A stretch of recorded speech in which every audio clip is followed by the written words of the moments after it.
Ever said something in the heat of the moment that you ended up regretting it later? That, my friends, is called emotional hijacking. But what if I told you that just 90 seconds, yes, just 90 seconds, can actually help change everything from your reactions to your relationships and can actually help to transform your life?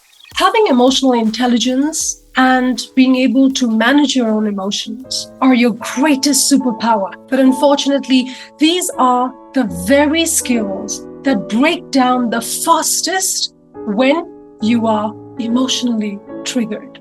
The father of emotional intelligence, Dr. Daniel Goleman, explains beautifully how your brain overrides logic in moments of stress. And that is what we call emotional hijack. It was Dr. Goleman who popularized the term emotional hijacking to explain how intense emotions can actually disrupt your rational thinking. And he further explained that the amygdala, which is a small part of your brain, plays a key role in processing emotions, especially intense emotions like fear and anger. When faced with perceived threat, maybe where you hear a colleague who is speaking behind your back or is purposely trying to jeopardize your work, in that scenario, your amygdala may trigger a rapid instinctive response. And we call these responses flight or fight responses. But nowadays, you come to hear about many more responses: freeze, fawn, flop, and so many others. So you might ask, what happens when emotional hijacking takes place? Well, you already kind of know this because we've all gone through this in some level or the other, where we know that emotions are taking over our ability to think rationally and to think logically. But those times when you are texting back with so much rage, there is that voice that's saying, don't respond now. Take a break. But there is that side that says, no, I need to respond to it now.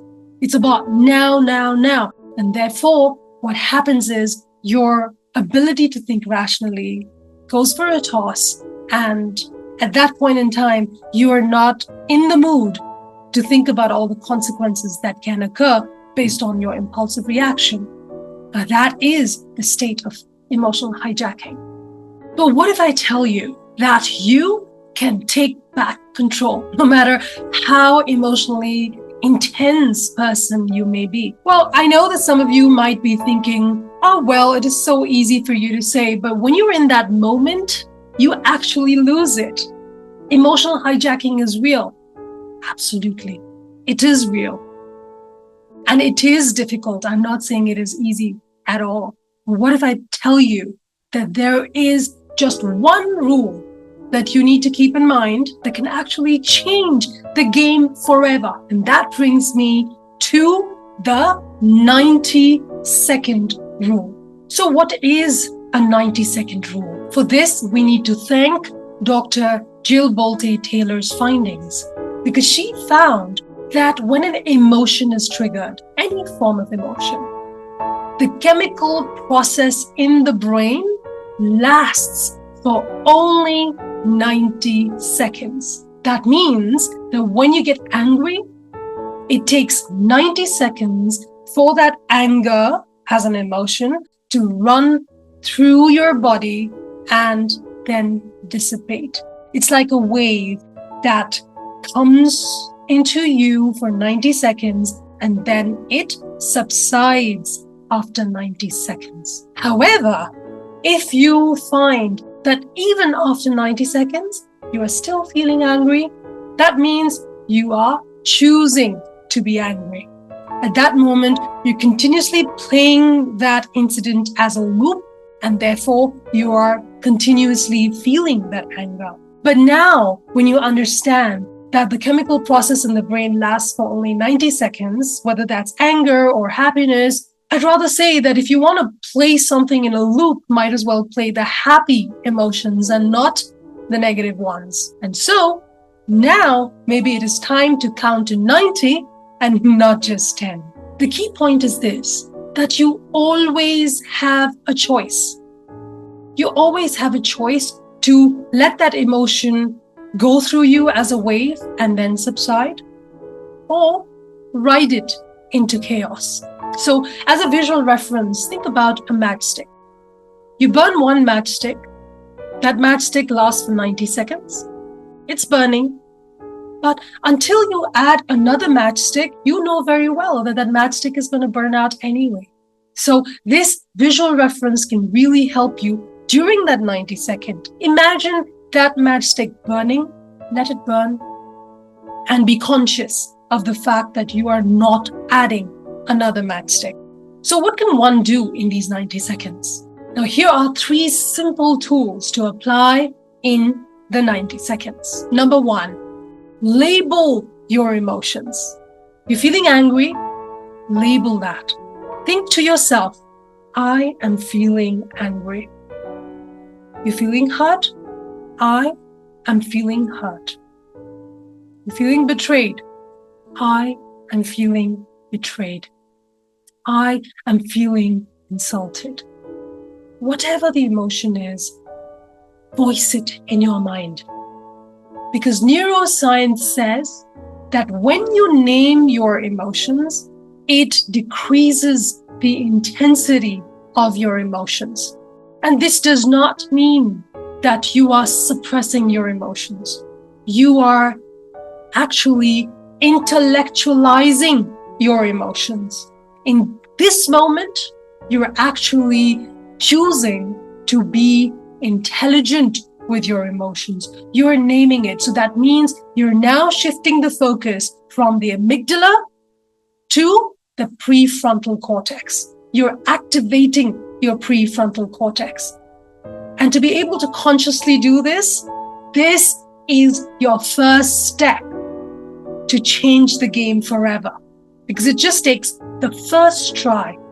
And then you get to see the positive result, and therefore it starts becoming a pattern. And that is why the first rule is name it to tame it. Now let's be realistic. Some of us may be able to name the emotions at that intense moment, while some of us may not be able to do that. So what is the other tool that we can use? We already know that 90 seconds is all it takes for an emotion to run its course through us. So that means try breathing. Breathe consciously, slowly for 90 seconds. Because at this moment, what you will be doing is you'll be activating your parasympathetic nervous system. This is the nervous system that helps to calm yourself. Now, let's say in that intense emotional moment, you are not able to name your emotions, or you're not able to even breathe consciously and calm yourself down. What is the third tool that you can keep in your toolkit? The third tool is simply just disengage. Just disengage. You can observe it. You can observe it like how you would watch the passing clouds. And to disengage, you can use grounding tactics like press your fingertips, or just look at something, an object which catches your eye at that moment and just think, well, how pretty it is, or whatever that comes to your mind, but just disengage. Let's say you have to be present, you cannot walk out. Then at that moment, find something to help you to ground yourself and not be pulled into that moment where you then intensify your emotions. And if you are able to walk out, you step out quietly, slowly, politely, and where you anchor yourself. The space between the event and the action, not reaction. Now it's action because you are thinking and then acting. So the space between the event and the action, that is where emotional intelligence is tucked right in. And that's the space that you need to master. If you resonated with the 90-second rule, I would humbly request you to please try it this week or try it today if required. Let me know in the comment section below whether you tried the breathing tool or the naming tool or the disengage tool. And if you want to learn more of these practical and science-based tools to learn the art of being emotionally intelligent, all you need to do is subscribe to my channel, because this is just the beginning. I am Ayusha Shrestha, emotional intelligence educator, here to help you become intelligent with your emotions.